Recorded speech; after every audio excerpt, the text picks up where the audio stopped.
मनसे अध्यक्ष राज ठाकरे आणि मुख्यमंत्री देवेंद्र फडणवीस यांच्या भेटीसंदर्भातली बातमी। नागरी समस्यांसंदर्भात भेट घेणार असल्याची माहिती समजते। ठाकरे बंधूंच्या युतीची चर्चा सुरू असतानाच राज ठाकरे आणि देवेंद्र फडणवीस या भेटीमुळे नव्या युतीची चर्चा आता सुरू झाली आहे। बेस्ट पतपेढीच्या निकालानंतरच्या या भेटीमुळे विशेष चर्चा रंगत आहे।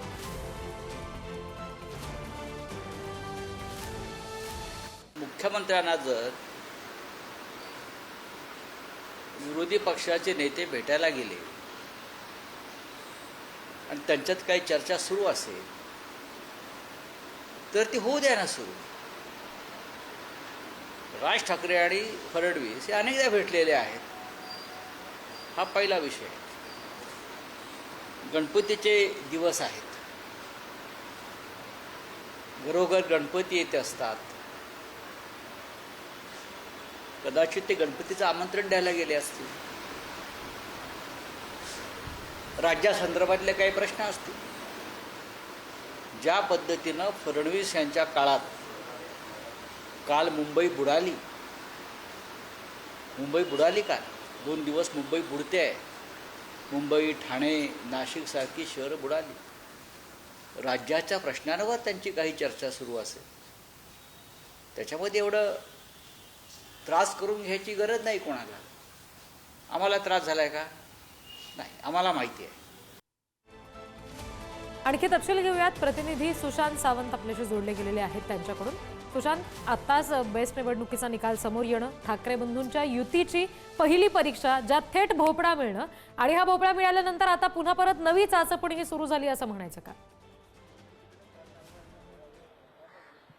अगदी खरं आहे रिद्धी। आपण जर बघितलं असेल तर बेस्ट पतपेढीची निवडणूक झाली आणि त्यामध्ये ठाकरेंना यश मिळालं नाही, अक्षरशः त्यांच्या हाती भोपळा आलेला आहे। आणि त्यानंतर मनसे अध्यक्ष राज ठाकरे हे देवेंद्र फडणवीस यांच्या वर्षा या निवासस्थानी जवळपास 9:15च्या सुमारास दाखल झालेले आहेत। अजूनही दोन्ही नेत्यांमध्ये चर्चा जी आहे ती सुरू आहे। जी सूत्रांकडून माहिती मिळते त्यानुसार राज ठाकरे यांच्या शिवतीर्थ या निवासस्थानी दरवर्षी बाप्पाचं आगमन होतं आणि याचं निमंत्रण देखील देण्यासाठी राज ठाकरे देवेंद्र फडणवीस यांच्या घरी आलेले आहेत। त्यासोबत सध्या महाराष्ट्रात पूरस्थिती आहे। मुंबई असेल, महाराष्ट्रात इतर भाग असतील किंवा वसई, विरार, पालघरचा जिल्हा असेल, कोकण पट्टा असेल, या भागात आपण पाहिलं असेल तर 2 दिवस मुसळधार पाऊस पडला आणि अनेक ठिकाणी सखल भागांमध्ये पाणी साचलेलं आहे। कोकणात देखील पूर परिस्थिती आली आहे, त्यामुळे अनेक लोकांचं जे आहे ते नुकसान झालंय। या संदर्भात देखील चर्चा राज ठाकरे देवेंद्र फडणवीस यांच्यासोबत करतायत। अर्थात ह्या चर्चा आहेत, मात्र राजकीय आता 2 मोठे नेते जर एकत्र येत असतील, भेटत असतील तर त्यामध्ये राजकीय चर्चा ह्या होतच असतात। आणि आपण बघितलं असेल तर मागील काही दिवसांपासून एका ठाकरे ब्रँडची चर्चा होती आणि पहिली निवडणूक होती ठाकरे ब्रँडची, ती म्हणजे बेस्ट पतसंस्थेची। त्या निवडणुकीत देखील या ठाकरे बंधूंना यश आलं नाही आणि त्यानंतर आता राज ठाकरे मुख्यमंत्री देवेंद्र फडणवीस यांना भेटायला येत आहेत। त्यामुळे अर्थातच राजकीय चर्चा होणार आहे, कारण प्रमुख कारण हेच आहे, आगामी स्थानिक स्वराज्य संस्थांच्या निवडणुका आणि मुंबई महानगरपालिकेची निवडणूक, ज्या निवडणुकीकडे सगळ्यांचं लक्ष आहे। मुंबई महानगरपालिकेत गेली अनेक वर्ष ठाकरेंची सत्ता आहे। आता 2 ठाकरे बंधू एकत्र आलेले आहेत। पहिली निवडणूक झालेली आहे, त्यामध्ये यश हाती आलेलं नाही। आता दुसरी निवडणूक येत्या काही महिन्यात होतील स्थानिक स्वराज्य संस्थांच्या, त्यामध्ये ठाकरे बंधू एकत्र राहिले तर नेमकी त्यांची रणनीती काय असेल अशी चर्चा सध्या रंगलेली असताना आजची भेट जी आहे ती महत्वाची आहे। याआधी देखील राज ठाकरे आणि देवेंद्र फडणवीस यांची एका हॉटेलमध्ये भेट झाली होती, त्यावेळी चर्चा झाली होती। राज ठाकरे देवेंद्र फडणवीस हे अत्यंत जवळचे मित्र आहेत। राज ठाकरेंच्या घरी नेहमी देवेंद्र फडणवीस जात असतात, तर राज ठाकरे देवेंद्र फडणवीस यांच्या घरी येत असतात, त्यामुळे आजच्या भेटीला देखील तितकंच महत्व आहे। सुशांत, यापूर्वी सुद्धा आपण बघितलेलं आहे, म्हणजे विजयी मेळाव्याला ठाकरे बंधू एकत्र दिसलेच अर्थात, त्यानंतर उद्धव ठाकरेंच्या वाढदिवसाच्या वेळेला दिसले, शेका पक्षाच्या मेळाव्यामध्ये राज ठाकरे आणि संजय राऊत एका मंचावर दिसले। आता नुकतंच दहीहंडी झाली, तिथे सुद्धा ठाकरेंचे हे दोन्ही सगळे पक्षाचे नेते असतील ते सुद्धा एकत्र दिसले। तर ही सगळी वातावरण निर्मिती एकीकडे होत असताना आता फडणवीस आणि राज ठाकरे यांची जी भेट झालेली आहे त्याच्या संदर्भात निश्चित चर्चा होत आहेत। भाजपचे प्रसाद लाड सध्या आपल्याशी जोडले गेलेले आहेत, त्यांच्याशी आपण या संदर्भात बोलणार आहोत। प्रसाद लाडजी, आता आपण बघितलं की तुम्ही सुद्धा म्हणालात की ठाकरे ब्रँड काही चालला नाही, बेस्ट निवडणुकीमध्ये सपशेल अपयशी ठरला ब्रँड, पण मग आता फडणवीसांची ही जी भेट होतीये ही पुढच्या निवडणुकांसाठीची चाचपणी म्हणायची का?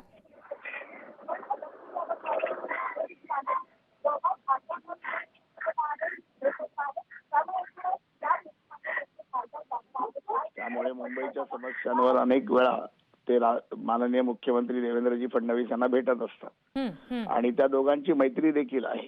त्यामुळे या भेटीकडे राजकीय दृष्टीने न पाहता सामाजिक दृष्टीने पाहिलं तर मला वाटतं बरं होईल.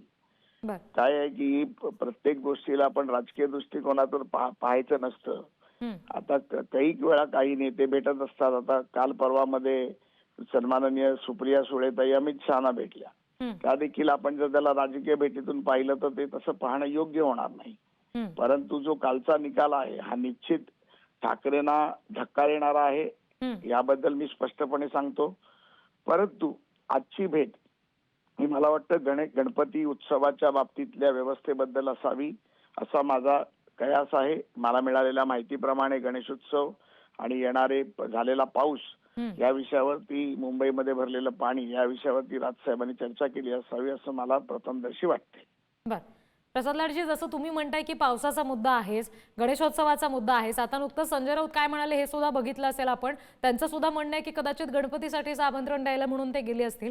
पण जरी असं आपण म्हणत असलो एका बाजूला सामाजिक दृष्टीनं बघायचं ठरवलं तरी दोन राजकीय नेते आहेत आणि सध्याची महाराष्ट्राची इतर राजकीय परिस्थिती बघता यात राजकीय चर्चा होणार नाही असंही नाही म्हणता येणार.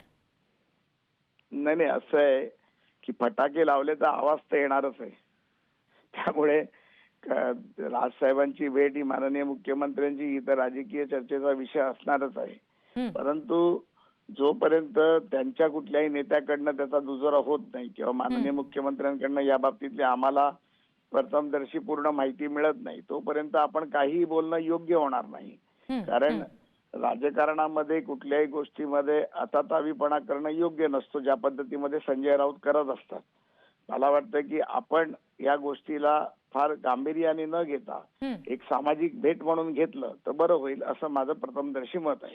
बरं, प्रसाद लाडजी, शेवटचा प्रश्न. आपण सामाजिक भेट म्हणून त्याकडे बघायचं ठरवलं तरी सुद्धा समजा ही युती होत असेल, राज ठाकरे आणि फडणवीसांच्या भेटीनंतर जर का तुम्ही एकत्र लढायचं ठरवलं तर भाजपच्या गोटात या संदर्भात आपले सहकारी म्हणून आपलं काय नेमकं मत असेल? बघा, ज्या पद्धतीमध्ये हिंदुत्वाचा प्रश्न असेल, हिंदुत्वाच्या विषयाला घेऊन कोण पुढे जाणार असेल तर हिंदुत्वासाठी आम्ही नेहमी एकत्र आहोत. परंतु आज महायुती म्हणून आणि महायुतीचा समन्वयक म्हणून सन्माननीय एकनाथ शिंदेची शिवसेना, सन्माननीय अजितदादा पवारांची राष्ट्रवादी, भारतीय जनता पार्टी आणि रिपब्लिकन पार्टी ऑफ इंडिया आणि अनेक पक्ष आम्ही एकत्र आहोत. महायुती म्हणून आम्ही लढत आहोत. या बाबतीतला निर्णय हा वरिष्ठ पातळीचा निर्णय आहे, देवेंद्रजींच्या पातळीचा निर्णय आहे, दिल्लीच्या पातळीचा निर्णय आहे. त्यामुळे जे वरिष्ठ निर्णय घेतील तो निर्णय आम्ही मान्य करू. परंतु आता सध्या तरी अशी कुठलीही चर्चा नाही. आम्ही महायुती म्हणून भक्कम आहोत, आम्ही महायुती म्हणून लढणार आहोत आणि मुंबई महापालिकाच नव्हे तर संपूर्ण महाराष्ट्रामध्ये जिल्हा परिषदा, नगरपालिका, नगर परिषदांमध्ये आमची सत्ता येईल याबद्दल काही शंका आणि दुमत नाही. बरं, प्रसाद लाडजी, धन्यवाद. आपण वेळ दिलात आणि पुढारी न्यूजशी सविस्तर संवाद साधलात यासाठी.